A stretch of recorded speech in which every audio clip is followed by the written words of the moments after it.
નમસ્કાર મિત્રો, ગિરીશ એજ્યુકેશન ચેનલની અંદર તમારું સ્વાગત છે. મિત્રો, આજના વિડીયોની અંદર આપણે ધોરણ 9 વિષય સામાજિક વિજ્ઞાન એકમ નંબર 11 ભારતનું ન્યાયતંત્ર આ એકમ 11ના કુલ 45 MCQ પ્રશ્નોની ચર્ચા આપણે આજના વિડીયોની અંદર કરશું. તો ચાલો આપણે આજનો વિડીયો શરૂ કરીએ. પ્રશ્ન નંબર 1. ગરીબો અને શોષિતોને ઝડપી અને સસ્તો ન્યાય આપવા માટે ખાલી જગ્યાની રચના કરવામાં આવી છે. તો આનો ઉત્તર આવશે વિકલ્પ બી, લોક અદાલતોની. ગરીબો અને શોષિતોને ઝડપી અને સસ્તો ન્યાય આપવા માટે લોક અદાલતોની રચના કરવામાં આવી છે. પ્રશ્ન નંબર 2. ખાલી જગ્યા સર્વોચ્ચ અદાલતના ન્યાયાધીશને નિમે છે. તો આનો ઉત્તર આવશે વિકલ્પ એ, રાષ્ટ્રપ્રમુખ. આપણા દેશના રાષ્ટ્રપ્રમુખ એટલે કે રાષ્ટ્રપતિ છે એ સર્વોચ્ચ અદાલત એટલે કે સુપ્રીમ કોર્ટના જજને નિમે છે. પ્રશ્ન 3. જિલ્લા ન્યાયાધીશ સિવાયના અન્ય ન્યાયાધીશોની નિમણૂક રાજ્યપાલ ખાલી જગ્યા સાથે ચર્ચા વિચારણા કરીને કરે છે. તો આનો ઉત્તર આવશે વિકલ્પ સી, વડી અદાલતની સાથે. જિલ્લા ન્યાયાધીશ સિવાયના અન્ય ન્યાયાધીશોની નિમણૂક રાજ્યપાલ છે એ વડી અદાલત સાથે ચર્ચા વિચારણા કરીને કરે છે. પ્રશ્ન 4. ગ્રાહકોની ફરિયાદોના નિવારણ માટે ખાલી જગ્યાની રચના થઈ છે. તો આનો ઉત્તર આવશે વિકલ્પ સી, ગ્રાહક તકરાર નિવારણ ફોરમની. ગ્રાહકોની ફરિયાદોના નિવારણ માટે ગ્રાહક તકરાર નિવારણ ફોરમની રચના થઈ છે. પ્રશ્ન 5. મફત કાનૂની સલાહ અને માર્ગદર્શન કેન્દ્ર ખાલી જગ્યામાં છે. તો આનો ઉત્તર આવશે વિકલ્પ બી, અમદાવાદ શહેરમાં. મફત કાનૂની સલાહ અને માર્ગદર્શન કેન્દ્ર અમદાવાદમાં આવેલું છે. પ્રશ્ન 6. વડી અદાલતના મુખ્ય ન્યાયાધીશને ખાલી જગ્યા શપથ લેવડાવે છે. તો આનો ઉત્તર આવશે વિકલ્પ એ, રાજ્યપાલ. વડી અદાલતના મુખ્ય ન્યાયાધીશને રાજ્યપાલ છે એ શપથ લેવડાવે છે. વડી અદાલત એટલે કે હાઈકોર્ટ. પ્રશ્ન 7. ભારતની સર્વોચ્ચ અદાલત ખાલી જગ્યા શહેરમાં આવેલી છે. તો આનો ઉત્તર આવશે વિકલ્પ સી, દિલ્હી શહેરમાં. ભારતની સર્વોચ્ચ અદાલત દિલ્હી શહેરમાં આવેલી છે. પ્રશ્ન 8. ભારતના ન્યાયતંત્રની ટોચ પર ખાલી જગ્યા અદાલત છે. તો આનો ઉત્તર આવશે વિકલ્પ બી, સર્વોચ્ચ અદાલત. ભારતના ન્યાયતંત્રની ટોચ પર સર્વોચ્ચ અદાલત એટલે કે સુપ્રીમ કોર્ટ છે. પ્રશ્ન 9. સર્વોચ્ચ અદાલતના વરિષ્ઠ ન્યાયાધીશોની નિમણૂક ખાલી જગ્યાના ધોરણે થાય છે. તો આનો ઉત્તર આવશે વિકલ્પ બી, સિનિયોરિટીના. સર્વોચ્ચ અદાલતના વરિષ્ઠ ન્યાયાધીશોની નિમણૂક સિનિયોરિટીના ધોરણે થાય છે. પ્રશ્ન 10. સર્વોચ્ચ અદાલતને ખાલી જગ્યા અદાલત પણ કહી શકાય. તો આનો ઉત્તર આવશે વિકલ્પ એ, નજીરી અદાલત. સર્વોચ્ચ અદાલતને નજીરી અદાલત પણ કહી શકાય. પ્રશ્ન 11. ભારતની સર્વોચ્ચ અદાલતના ન્યાયાધીશોની નિવૃત્તિ વય ખાલી જગ્યા વર્ષ નિર્ધારિત કરવામાં આવી છે.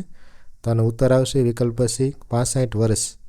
ભારતની સર્વોચ્ચ અદાલતના ન્યાયાધીશોની નિવૃત્તિ વય 65 વર્ષ નિર્ધારિત કરવામાં આવી છે. પ્રશ્ન 12. સર્વોચ્ચ અદાલતને અગાઉ આપેલ પોતાના નિર્ણય કે ચુકાદાની ખાલી જગ્યા કરવાની સત્તા છે. તો આનો ઉત્તર આવશે વિકલ્પ એ, પુનઃ સમીક્ષા. સર્વોચ્ચ અદાલતને અગાઉ આપેલ પોતાના નિર્ણય કે ચુકાદાની પુનઃ સમીક્ષા કરવાની સત્તા છે. પ્રશ્ન 13. સર્વોચ્ચ અદાલતના ચુકાદાઓ અથવા નિર્ણયો કાયમી ખાલી જગ્યા ગણાય છે. તો આનો ઉત્તર આવશે વિકલ્પ બી, દસ્તાવેજો. સર્વોચ્ચ અદાલતના ચુકાદાઓ અથવા નિર્ણયો છે એ કાયમી દસ્તાવેજો ગણાય છે. પ્રશ્ન 14. વડી અદાલતના ન્યાયાધીશોની નિવૃત્તિ વય ખાલી જગ્યા વર્ષની હોય છે. તો આનો ઉત્તર આવશે વિકલ્પ બી, 62 વર્ષની. એટલે કે હાઈકોર્ટ છે, હાઈકોર્ટના જજની નિવૃત્તિ વય 62 વર્ષની હોય છે. પ્રશ્ન 15. સર્વોચ્ચ અદાલત અને વડી અદાલતોનું કામકાજ ખાલી જગ્યા ભાષામાં થાય છે. તો આનો ઉત્તર આવશે વિકલ્પ એ, અંગ્રેજી ભાષામાં. સર્વોચ્ચ અદાલત અને વડી અદાલતોનું કામકાજ અંગ્રેજી ભાષામાં થાય છે. પ્રશ્ન 16. વડી અદાલત ખાલી જગ્યા અદાલત તરીકેનું સ્થાન ધરાવે છે. તો આનો ઉત્તર આવશે વિકલ્પ સી, નજીરી અદાલત તરીકેનું. વડી અદાલત છે એ નજીરી અદાલત તરીકેનું સ્થાન ધરાવે છે. પ્રશ્ન 17. ભારતીય સમવાય તંત્રમાં કેવા ન્યાયતંત્રની રચના કરવામાં આવી છે. તો આનો ઉત્તર આવશે વિકલ્પ સી, એક સૂત્રી.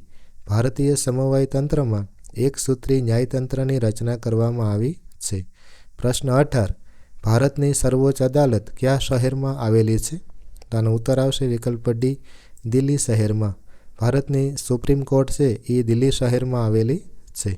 પ્રશ્ન 19. સર્વોચ્ચ અદાલતના ન્યાયાધીશની નિમણૂક કોણ કરે છે? તો આનો ઉત્તર આવશે વિકલ્પ બી, રાષ્ટ્રપ્રમુખ.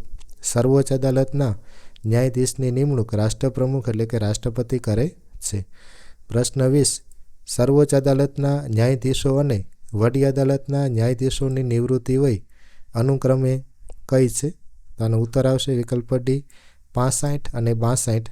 એટલે કે સર્વોચ્ચ અદાલતના જજ છે એ 65 વર્ષની ઉંમરે નિવૃત્ત થાય અને વડી અદાલતના જજ છે એ 62 વર્ષની ઉંમરે નિવૃત્ત થાય છે. પ્રશ્ન 21. મિઝોરમ અને ત્રિપુરાની વડી અદાલત કયા રાજ્યમાં આવેલી છે?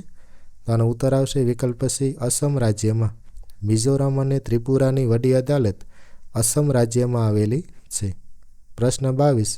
સર્વોચ્ચ અદાલતને કઈ અદાલત પણ કહી શકાય? તો આનો ઉત્તર આવશે વિકલ્પ ડી, નઝીરી અદાલત. સર્વોચ્ચ અદાલતને નઝીરી અદાલત પણ કહી શકાય. પ્રશ્ન 23. જિલ્લા અદાલતોના ન્યાયાધીશોની નિમણૂક કોણ કરે છે? તો આનો ઉત્તર આવશે વિકલ્પ બી, રાજ્યના રાજ્યપાલ. જિલ્લા અદાલતોના ન્યાયાધીશોની નિમણૂક રાજ્યના રાજ્યપાલ કરે છે. પ્રશ્ન 24. જિલ્લા ન્યાયાધીશની લાયકાતમાં વકીલ તરીકેનો કેટલો અનુભવ જરૂરી છે? તો આનો ઉત્તર આવશે વિકલ્પ બી, 7 વર્ષનો. જિલ્લા ન્યાયાધીશની લાયકાતમાં વકીલ તરીકેનો અનુભવ 7 વર્ષનો જરૂરી છે. પ્રશ્ન 25. મફત કાનૂની સત્તા સેવા મંડળની કચેરીનું વડું મથક ક્યાં આવેલું છે? તો આનો ઉત્તર આવશે વિકલ્પ સી, અમદાવાદમાં. મફત કાનૂની સત્તા સેવા મંડળની કચેરીનું વડું મથક અમદાવાદ શહેરમાં આવેલું છે. પ્રશ્ન 26. ગ્રાહકોની ફરિયાદના નિવારણ માટે કઈ સંસ્થાની રચના થઈ છે? તો આનો ઉત્તર આવશે વિકલ્પ સી, ગ્રાહક ફોરમની. ગ્રાહકોની ફરિયાદોના નિવારણ માટે ગ્રાહક ફોરમ નામની સંસ્થાની રચના થઈ છે. પ્રશ્ન 27. ભારતના નાગરિકોના મૂળભૂત હકોનું રક્ષણ કરવાની અંતિમ સત્તા કોણ ધરાવે છે? આનો ઉત્તર આવશે વિકલ્પ સી, સર્વોચ્ચ અદાલત. ભારતના નાગરિકોના મૂળભૂત હકોનું રક્ષણ કરવાની અંતિમ સત્તા છે એ સુપ્રીમ કોર્ટ એટલે કે સર્વોચ્ચ અદાલત ધરાવે છે. પ્રશ્ન 28. ભારતના બંધારણનું અર્થઘટન કોણ કરે છે? આનો ઉત્તર આવશે વિકલ્પ એ, સર્વોચ્ચ અદાલત. ભારતના બંધારણનું અર્થઘટન સર્વોચ્ચ અદાલત કરે છે. પ્રશ્ન 29. સર્વોચ્ચ અદાલત પાસે કાનૂની સલાહ કોણ માગી શકે છે? તો આનો ઉત્તર આવશે વિકલ્પ ડી, રાષ્ટ્રપ્રમુખ. સર્વોચ્ચ અદાલત પાસે કાનૂની સલાહ છે એ આપણા રાષ્ટ્રપ્રમુખ એટલે કે રાષ્ટ્રપતિ માગી શકે છે. પ્રશ્ન 30. કઈ અદાલતના ચુકાદા ભારતની કોઈપણ અદાલતમાં પડકારી શકાતા નથી? તો આનો ઉત્તર આવશે વિકલ્પ ડી, સર્વોચ્ચ અદાલતના. સર્વોચ્ચ અદાલતના ચુકાદા છે એ ભારતની કોઈપણ અદાલતમાં પડકારી શકાતા નથી.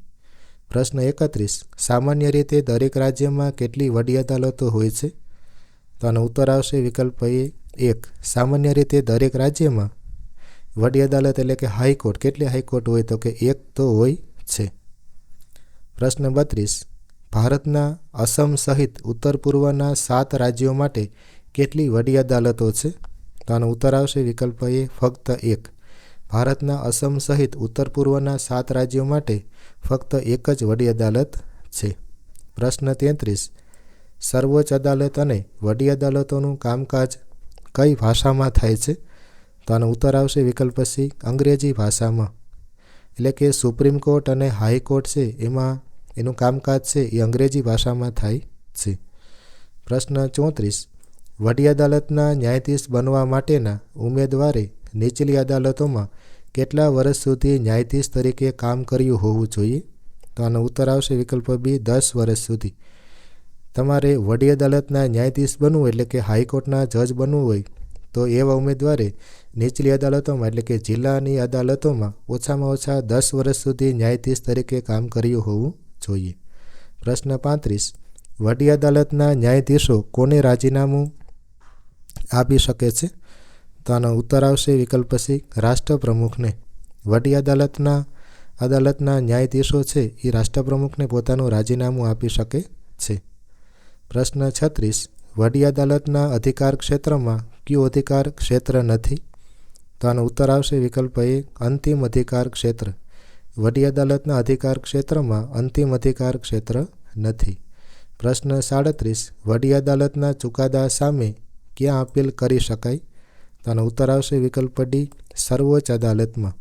વડી અદાલતના ચુકાદા સામે સર્વોચ્ચ અદાલતમાં અપીલ કરી શકાય છે. પ્રશ્ન 38. ગુજરાતમાં વડી અદાલત કયા શહેરમાં આવેલી છે? તો આનો ઉત્તર આવશે વિકલ્પ બી અમદાવાદ શહેરમાં. ગુજરાતમાં વડી અદાલત અમદાવાદ શહેરમાં આવેલી છે. પ્રશ્ન 39. ગરીબો અને શોષિતોને ઝડપી અને સસ્તો ન્યાય પૂરો પાડવા શેની રચના કરવામાં આવી છે? તો આનો ઉત્તર આવશે વિકલ્પ બી લોક અદાલતોની. ગરીબો અને શોષિતોને ઝડપી અને સસ્તો ન્યાય પૂરો પાડવા માટે લોક અદાલતોની રચના કરવામાં આવી છે. પ્રશ્ન 40. સર્વોચ્ચ અદાલતના ન્યાયાધીશોને હોદ્દાની ગુપ્તતા અને બંધારણ પ્રત્યે વફાદાર રહેવાના શપથ કોણ લેવડાવે છે? તો આનો ઉત્તર આવશે વિકલ્પ ડી રાષ્ટ્રપ્રમુખ. સર્વોચ્ચ અદાલતના ન્યાયાધીશોને હોદ્દાની ગુપ્તતા અને બંધારણ પ્રત્યે વફાદાર રહેવાના શપથ રાષ્ટ્રપ્રમુખ લેવડાવે છે.